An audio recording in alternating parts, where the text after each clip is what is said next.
الحمد للہ رب العالمین والصلاة والسلام علی سید الانبیاء والمرسلین اما بعد فاعوذ باللہ من الشیطان الرجیم بسم اللہ الرحمن الرحیم۔ آج الحمدللہ ہم متوقع شب قدر میں اس پروگرام کو دیکھ رہے ہیں اور اللہ تعالیٰ کی رحمتیں حاصل کرنے کی امید میں اس رات میں جاگ رہے ہیں، عبادات اختیار کر رہے ہیں۔ یہ بہت بڑی سعادت کی بات ہے، کیونکہ اللہ تبارک و تعالیٰ نے قرآن عظیم میں نصوص قطعیہ اس کے بارے میں نازل فرمائی۔ انا انزلناہ فی لیلۃ القدر وما ادراک ما لیلۃ القدر لیلۃ القدر خیر من الف شہر۔ اللہ تعالیٰ فرماتا ہے کہ بے شک ہم نے لیلۃ القدر میں قرآن کو نازل فرمایا، یعنی لوح محفوظ سے آسمان دنیا پر۔ اور اے مخاطب، تو نے کیا جانا کہ شب قدر کیا ہے؟ شب قدر 1000 مہینوں سے بہتر ہے۔ یعنی گویا کہ جو اس رات کی قدر کر لیتا ہے، اس رات میں عبادات کرتا ہے، فضولیات سے بچتا ہے، خصوصاً صغیرہ کبیرہ گناہوں سے اپنے آپ کو محفوظ رکھتا ہے، اللہ تعالیٰ کی رضا کا طالب ہوتا ہے، ان امور کو اختیار کرتا ہے جو اللہ تبارک و تعالیٰ کی مغفرت کو اس کی جانب متوجہ کرتے رہیں، تو اللہ کی رحمت سے امید ہے کہ جب اس نے اتنی توفیق عطا فرمائی تو مغفرت کا انعام بھی عطا فرمائے گا۔ رحمت کونین صلی اللہ علیہ وسلم کے فرمان ذیشان کے مطابق آپ نے ارشاد فرمایا کہ شب قدر کو رمضان کے آخری عشرے کی طاق راتوں میں تلاش کرو۔ 21، 23، 25، 27 اور 29ویں شب یہ متوقع شب قدر ہوتی ہیں۔ ان میں سے کوئی ایک قدر کی رات ہوگی جس کی ہم قدر کر لیں تو اللہ تعالیٰ ہماری قدر فرمائے گا۔ بہت سے ہمارے بھائی بہن کہتے ہیں کہ اس میں ہمیں وظائف بتائیں، کون سے نوافل پڑھنے چاہیے، اور یہ میڈیا پر دیگر سورسز سے آپ ان تمام چیزوں کو حاصل کرتے ہیں۔ لیکن جو ایک بہت ہی امپورٹنٹ چیز ہے جس کی طرف ہر مسلمان بھائی بہن کو توجہ رکھنی چاہیے، وہ ہے ڈے آف ججمنٹ، یعنی قیامت کا دن۔ اللہ تبارک و تعالیٰ کی بارگاہ میں ہم سب نے حاضر ہو کر اپنی زندگی کے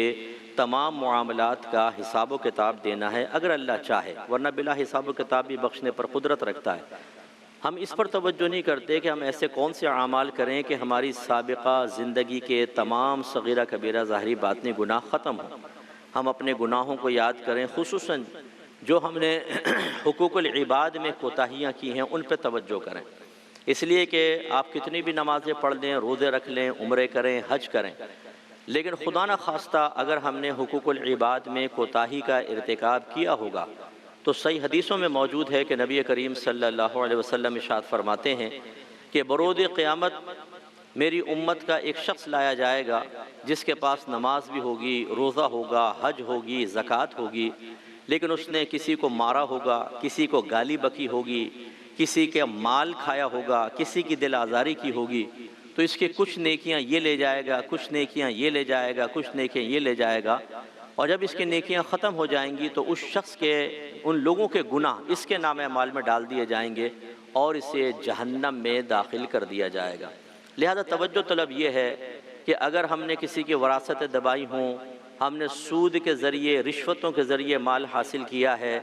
کسی کے مال پر، پلاٹ پر، مکانوں پہ قبضہ کر کے بیٹھے ہوئے ہیں، اگر ہم نے زبان سے کسی کو تکلیف پہنچائی ہے، ہاتھ سے تکلیف پہنچائی ہے، اذیتیں پہنچائی ہیں روحانی اعتبار سے انسانوں کو، جانوروں کو، اور اس کا ہم تدارک نہ کریں بلکہ یہ پوچھتے رہیں کہ یہ بتائیے کہ رات میں کون سا وظیفہ پڑھنا چاہیے، کون سی عبادات، تو وہ عبادات ہو سکتا ہے اللہ کی بارگاہ میں مقبول ہو جائیں، لیکن جب میدان محشر میں پہنچیں گے اور یہ اندر گناہوں کے اور حقوق العباد کی تلفی کے ناسور موجود ہوں گے تو ہو سکتا ہے کہ پہاڑوں کے برابر نیکیاں بھی تباہ و برباد ہو جائیں۔ اس لیے آج کی رات میں آپ کو ایک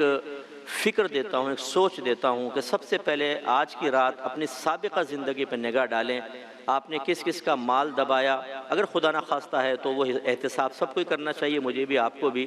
کس کس کا مال کھایا، کس کو گالیاں بکی، کس کی دل آزاری کی۔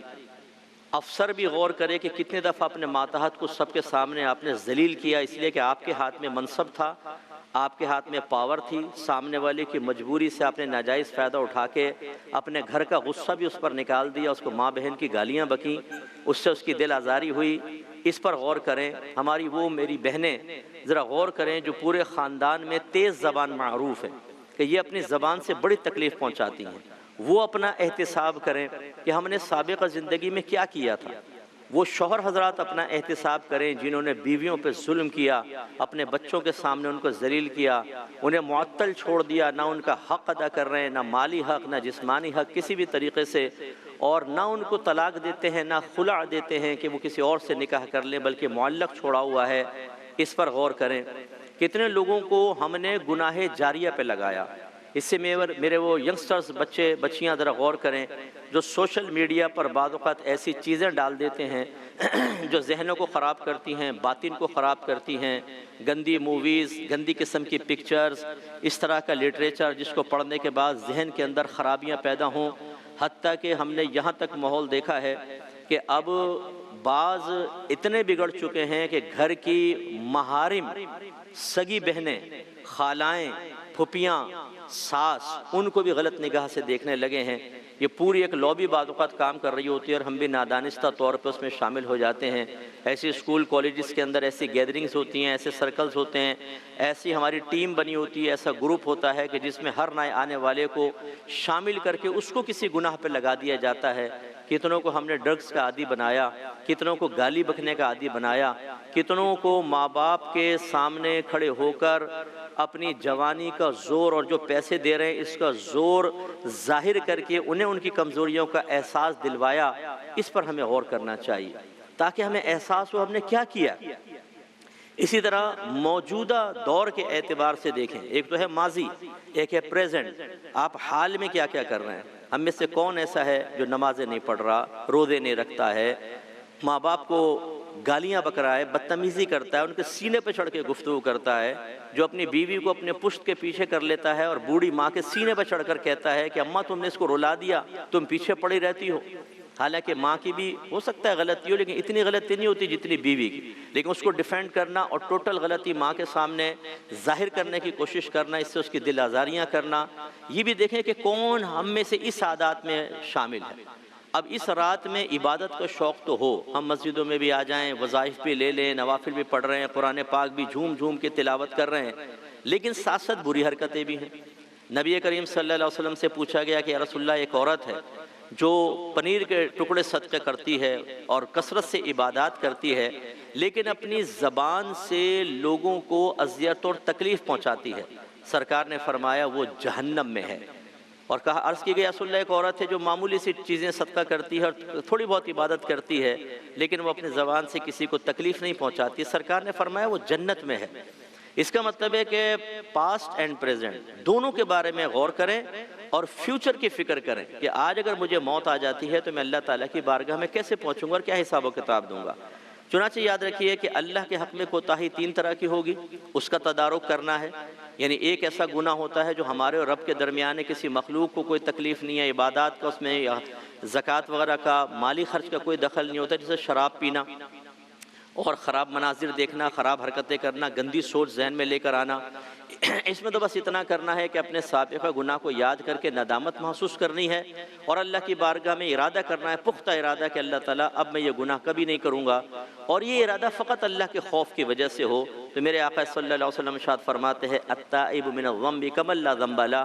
اپنے گناہ سے توبہ کرنے والا ایسا ہے جیسے اس نے گناہ کیا ہی نہیں۔ اور اگر بدنی عبادات میں کوتاہی ہے، نماز نہیں پڑھی، روزے نہیں رکھے، تو فوراً سے پیشتر ان کی قضا پر آئیں۔ لہٰذا آج رات میں ان کی جتنی ہو سکے قضائیں ادا کریں۔ اگر مالی عبادت میں کوتاہی ہوئی تھی، زکوٰۃ نہیں دی تھی، فطرہ نہیں دیا تھا، قربانی نہیں کی تھی، تو قربانی اب دوبارہ نہیں ہوتی، بلکہ اس کا آپ کو ایک قربانی کا جتنا بھی پیسہ ہوتا ہے وہ بطور کفارہ صدقہ کرنا ہوگا، اور روزے رکھنے ہوں گے، ان کا حساب کر لیں، نمازیں پڑھنی ہوں گی، اسی طرح یہ زکوٰۃ جو مالی عبادات ہیں اس میں فطرہ وغیرہ ادا کرنا ہوگا، تبھی آپ بری ذمہ ہوں گے، اور اس میں قضا کا کوئی تصور نہیں ہوتا، پوری زندگی اس کا وقت ہے۔ اب آ جائیں حقوق العباد پر۔ اس میں بھی تین طرح کے گناہ ہو سکتے ہیں، جسمانی تکلیف، مالی نقصان، روحانی تکلیف۔ اگر کسی کو ہم نے جسمانی تکلیف دی تھی اس سے معذرت کریں، اپنے آپ کو پیش کریں کہ مجھ سے آپ انتقام لے لیں اور وہ معاف کر دے، بہت اچھی بات ہے۔ مالی تکلیف پہنچائیے، نقصان، اس کو مال دیں، اور روحانی تکلیف پہنچائیے تو اس سے معافی مانگیں۔